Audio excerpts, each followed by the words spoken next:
What's up, everybody? Brian Mann here, Hands-On Auto Training. Today we got a 2012 GMC Yukon. Okay, I'm going to talk about this. This is a communication bus problem. I love this type of stuff. I usually get to the bottom of it pretty quick, but I made a mistake today. Let me tell you, I made an error in my testing, or I wasn't completely thorough in my diagnostic approach. So go ahead, I'm going to share with you pretty much unedited what I've done or what I did so far with this and the conclusion I came to, and then I'm also going to share with you the conclusion I came to after I got done with my diagnosis. Here we got ourselves a Tahoe or Suburban or something like that, Yukon Denali. Yukon, check this out. We've got all kinds of blind spot monitor flashing. You see this flashing on and off. Side object detection module going crazy. Watch our Prindle. Prindle's flashing on and off. And you got this beeping in the dash as that happens. So I just hooked up my CAN bus, or should I say breakout box. I want to take a look at the CAN bus voltage. I'm just really curious to see what we have here and get going here. So I'm going to go ahead and check our voltage between pins 4 and 5. I'm looking for low voltage there, and that is good. I'll put this on a 20 volt scale, and then let's go ahead and check. We'll go ahead and check our network here. Pin 4 to pin 6. Oh, 9 volts. Did you see that? 9 volts? 9 volts. Holy smokes. Let's check this on pin 14, 8 to 9 volts. Wow. So that's a lot of stuff happening there. I'm going to go get the scope out just because I want to see this. Hey guys, unfortunately, I sold my U-scope, the one I carry with me every day, so that's why I got to bust out the Pico, which the Pico's a great tool here, but we're going to check all of our networks. I want to see what's going on in the scope. We're going to be probed with our blue channel into our low-speed bus, our low-speed network, and then the green and yellow are in a high-speed 6 and 14. So let's take a look on the scope and get this thing fired up here. Get the Pico running. So we're going to get the Pico Scope 6 fired up here. We could do Pico Scope 6 or Pico Scope 7. Don't really matter, but in this instance, we're just going to get this going. And I believe my base setup's going to have something on all of these. So I'm going to cancel this. I'm just going to adjust my voltage down to, we'll leave it at 20 volts on all the scales. I don't have channel B hooked up, so I'm going to go ahead and turn this one off. And let's go ahead and decrease our time. Oh boy, look at that, guys. Look at that mess. So you can see our low speed, should I say our blue channel, our low speed network's looking fine. That looks just great. Our high speed is all over the place. Let's go ahead and hit the stop button, and I'm going to zoom in on a little section of time here. And you can see, let's see, our yellow signal is up around 15 volts, spiking to 15. And our green is at 14 and a half. So those are spikes. And our medium voltage, if we just go down here, we're at 4.475. You guys know that we should be about 2.5 our bias voltage. So something on this vehicle is causing a problem. I'm going to go ahead and go to all data. I want to take a look at the network of this thing. And the one thing that caught my eye is over here, this flashing side object detection module light or blind spot monitor light. Maybe if those are on a high-speed bus, that could be causing us an issue. So I'm going to look at what year this thing is. I don't know off the top of my head. 2008, I'm guessing, 2009. Oh, actually, this is a 2012. So 2012 Yukon Denali. We're going to hop into our all data.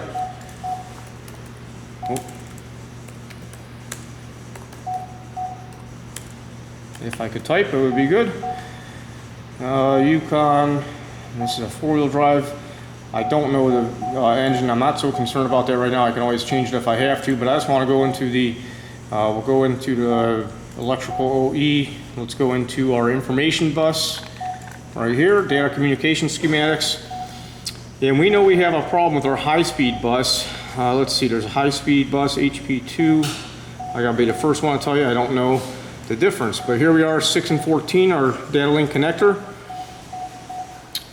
And this goes through the junction block, through the vehicle communication interface module, through the body control module, to the engine control module and automatic transmission. Now I gotta tell you, here is our 120 ohm resistor. I personally didn't check the resistance of the CAN bus, yes, but the technician did state that there was 120 ohms on it. So that is, could be the one that we're reading, maybe not, I'm not sure. I did not verify that, but I trust the guy that I'm talking to here. And let me find, I think we're gonna go to the color diagrams. Let's go back over here and go to the color diagrams. I think they'll put everything into perspective. My whole thought process right here is that I wanna see the entire data bus in one picture. I want to be able to see all the modules, so I'm going to go ahead and click on this, and you see here this looks like a spaghetti mess, but we're going to figure this out right quick. So we're looking for our high-speed CAN. The green wires are a low-speed bus, so there is a data link resistor in the rear chassis cross member, and then depending on which, this is 6.0, whether we have a 6.0, except 6.0 with 6.0, so there's differences depending on the engine. So I do have to double check my engine. We go through the fuel pump control module, electronic brake control module. At this point, I think I better fire up the scan tool and take a look at what talks, but I don't think anything's gonna be talking with 9 volts or 8 or 9 volts showing up on there. So this is just my thought process here. I was looking to see where these object detection modules are. Those are right there. That is on a low speed. I was thinking if those were on a high speed, that could be freaking everything out. Let me double check that voltage on the low speed network again. That's our blue one. I just want to make sure that I'm not, we're about 4 volts, 4.5 volts high, and the low is low. So that looks good. So I'm not so worried about this low speed network. And let me see here, 6 and 14. I think it's time to maybe take a look at where we can separate this network in half and test from side to side. Okay, just so you guys know here, there's a relay over here. I don't know what this relay is, but this thing's clicking like crazy. I was just taking a look around. I did poke my head underneath this thing, back by the air suspension control module. That is unplugged. And the, like I said, the CAN bus is kind of going nuts here. But check this out, the vehicle does start and run.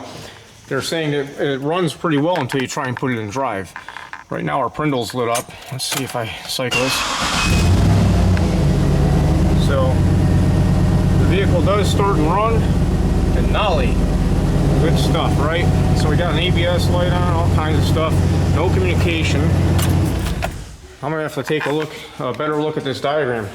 All right, I did hop in here with the Tech 2 just to see what we could come up with. And we are communicating with some things, which is awesome. So no communication with the ABS. That is important, guys. When we start looking at the CAN bus, trying to figure out what's talking and what's not, we can really get a good idea which way we go here. So let me clear all these out and see what comes back right away.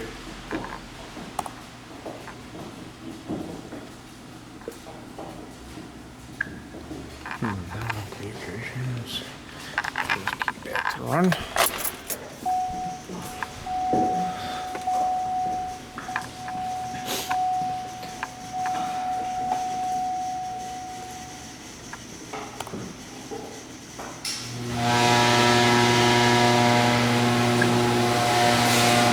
And now I'm not communicating. That's interesting. So exit out, restart. I don't have any communication now, but check this out. If I turn the key off, for the time that the key stays, or the thing stays powered up, I believe it'll come back. So the ECM is present with the key off. Very interesting factor. Let's go ahead and take a look at this CAN bus with the key off. Hold on, I'm going to do this again. Our CAN bus went to sleep. I'm going to go ahead and grab a bigger capture here. We'll put more time on the screen. Let's put some time up there. All right, so watch that CAN bus. I'm gonna go ahead and turn the key to the run position. It looks like garbage. Turn the key off, and the CAN bus looks great. I did decide to test the ohms. Right now I'm reading 64.9. The technician stated they had 120 before, which would indicate an open CAN bus. But I'm going to go ahead and probably get this thing up in the air and take a look and see if I see anything obvious underneath. And one thing I'll tell you, looking at this data bus here, you know, the CAN bus is usually supposed to mirror each other, but we don't really have that. It actually looks like the exact same image right on top of each other. So that's really interesting. Let me put this to 0, and we'll put this one to 0 over here. And you can see they're on top of each other. So that's very interesting what's going on here. Now my thought process here is that there's something that's turning on in this vehicle, okay? Some system or modules powering up, and as that does that, that's what's causing this voltage to come up high on our CAN bus. So we're gonna go ahead and take a look around and see if we can't maybe unplug a few modules with the key on here and see if this data bus goes back to normal. Well guys, I went for the ABS control module right here. I unplugged it, and that is our CAN bus with the ABS module disconnected. So I'm gonna plug it back in and see if by chance we get this thing to go wonky again. And it does. So let me get a light so you guys can see, but you can see pretty clearly. We hear all that clickety clacking. And if I go ahead up here, here's the ABS control module. This thing's probably all corroded and junky. I would have to say we gotta get an ABS module on this and see what else happens. But if I unplug this, we'll probably have a no crank, no start situation, because I think the ABS module is in line with the fuel pump control module and all these other modules, but check that out. We've got this thing looking like a good CAN bus now. All right guys, I had to get the special tool out and start beating on it, and I can't say that it made a difference, but right now, with it plugged in, you can see our CAN low is messed up. CAN high doesn't look good either. However, all the clickety clack and relays going on stopped acting up. So I went ahead and beat on this thing a little bit, and as I'm beating on it, we got a little bit of moisture coming out of the corner, right where my fingernail is.